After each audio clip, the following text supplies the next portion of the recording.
আপনি পানির নিচে ঠিক কতক্ষণ নিঃশ্বাস বন্ধ রেখে ডুব দিয়ে থাকতে পারবেন? 30 সেকেন্ড, খুব বেশি হলে 1 মিনিট। কিন্তু কেমন লাগবে যদি শোনেন, এই পৃথিবীতে এমন এক জাতি আছে যারা অক্সিজেন সিলিন্ডার বা ডাইভিং স্যুট ছাড়াই পানির নিচে এক নিঃশ্বাসে 13 মিনিট পর্যন্ত নিশ্চিন্তে সাঁতার কাটতে পারে ও শিকার করতে পারে। শুধু তাই নয়, তাদের একজন জেলে প্রতিদিন কাজের প্রায় 60% সময়, অর্থাৎ দৈনিক প্রায় 5 ঘন্টা সময় কাটায় পানির নিচে। সাধারণ মানুষের ফুসফুস ও মস্তিষ্ক যেখানে 2-3 মিনিট অক্সিজেন না পেলেই ব্ল্যাক আউট হয়ে যায়, সেখানে তারা কিভাবে সম্ভব করে এই অসাধ্য? এদের নাম বাজাও।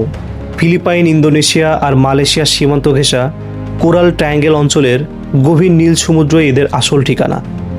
বাঁশ আর কাঠের তৈরি ভাসমান বাড়ি কিংবা লেপা লেপা নামের ছোট নৌকায় এদের পুরো জীবন কেটে যায়। এদের জীবনের সবথেকে অদ্ভুত দিক হলো ল্যান্ড সিকনেস। সমুদ্রের ঢেউয়ের সাথে শরীর এমনভাবে অভ্যস্ত হয়ে যায় যে এরা যখন বহুদিন পর ডাঙার শক্ত মাটিতে পা রাখে, তখন এদের মাথা ঘোরে এবং বমি ভাব শুরু হয়। কিন্তু সবচেয়ে শকিং তথ্য হলো, গভীর পানির ভয়ঙ্কর চাপ সামলাতে বাজাও শিশুরা খুব ছোট বয়সেই নিজেদের কানের পর্দা ইচ্ছে করে ফুটো করে ফেলে। কারণ গভীর পানির নিচে কানের ভেতরের ও বাইরের বাতাস এবং পানির চাপ সমান না হলে প্রচণ্ড যন্ত্রণা হয়। কানের পর্দা ফেটে গেলে সেই চাপ সহজেই সামলানো যায়। এর ফলে প্রবীণ বাজাওদের অনেকেই কানে কম শোনেন। কিন্তু সমুদ্রের 200 ফুট গভীরে তাদের কান ফেটে যাওয়ার ভয় আর থাকে না। সাধারণ মানুষ পানির নিচে চোখ খুলে সবকিছু ঝাপসা দেখে, কিন্তু বিজ্ঞানীদের পরীক্ষায় দেখা গেছে বাজাওদের চোখের লেন্স ও মণি পানির নিচে স্বাভাবিকের চেয়ে অনেক বেশি সংকুচিত হতে পারে। এটি আলোর প্রতিসরণ বা রিফ্র্যাকশন এড়িয়ে পানির নিচেও তাদের চোখের দৃষ্টিকে ডাঙার মতো স্পষ্ট এবং তীক্ষ্ণ রাখে।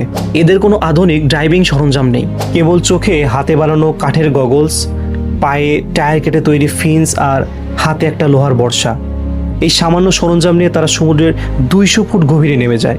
বিজ্ঞানীরা মেপে দেখেছেন একজন বাজাও জেলে দিনে অসংখ্যবার ডুব দেন এবং সব মিলিয়ে দিনে প্রায় 5 ঘন্টা পানির নিচে অবস্থান করে। কিন্তু একজন সাধারণ মানুষ কি শুধুই অনুশীলন করেই এত দীর্ঘ সময় পানির নিচে থাকতে পারবে? উত্তর না। 2018 সালে বিশ্বখ্যাত বিজ্ঞান পত্রিকা সেলে ক্যামব্রিজ এবং কোপেনহেগেন বিশ্ববিদ্যালয়ের গবেষক ডক্টর মেলিসা ইলডো একটি বৈজ্ঞানিক গবেষণা প্রকাশ করে। আল্ট্রাসাউন্ড স্ক্যান করে দেখা যায়, ডাঙায় বসবাস করা সাধারণ মানুষের তুলনায় বাজাওদের শরীরের প্লীহা গড়ে প্রায় 50% বড়। সবথেকে অবাক করা বিষয়, যেসব বাজাও জীবনে ড্রাইভিং করেনি, এমনকি তাদের শরীরের প্লীহাও সাধারণ মানুষের চেয়ে 50% বড়। অর্থাৎ এটি নিছক অনুশীলনীর ফল নয়, এটি তাদের ডিএনএতে স্থায়ীভাবে বসে যাওয়া এক জিনগত বিবর্তন। পানির নিচে ডুব দিলে মানবদেহের ডাইভিং রিফ্লেক্স সক্রিয় হয়। তখন প্লীহা সংকুচিত হয়ে অক্সিজেন সমৃদ্ধ লোহিত রক্তকণিকা সরাসরি রক্ত প্রবাহে পাম্প করে, ঠিক যেন শরীরের ভিতরে এক প্রাকৃতিক রিচার্জেবল অক্সিজেন ট্যাঙ্ক। প্লীহা 50% বড় হওয়ায় বাজাওদের রক্তে স্বাভাবিকের চেয়ে অতিরিক্ত 10 to 15% বেশি অক্সিজেন সঞ্চালিত হয়।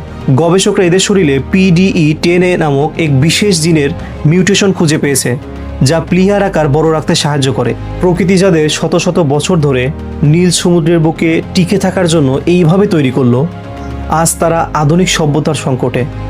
সমুদ্রে বাণিজ্যিক জাহাজের দাপট, প্লাস্টিক দূষণ, প্রবাল প্রাচীর ধ্বংস এবং নির্দিষ্ট কোনো দেশের নাগরিকত্ব না থাকায় এরা নিজ ভূখণ্ডেই আজ পরবাসী। অতিরিক্ত ড্রাইভিং এবং চিকিৎসা সেবার অভাবে এদের গড় আয়ু সাধারণ মানুষের চেয়েও কম। আধুনিকতার প্রভাবে এদের নতুন প্রজন্ম এখন সমুদ্র ছেড়ে ডাঙা শহরের দিকে চলে যাচ্ছে, যার ফলে মানব ইতিহাসের সবথেকে রহস্যময় এবং বিস্ময়কর এই বিবর্তিত জিন চিরতরে হারিয়ে যাওয়ার ঝুঁকিতে রয়েছে।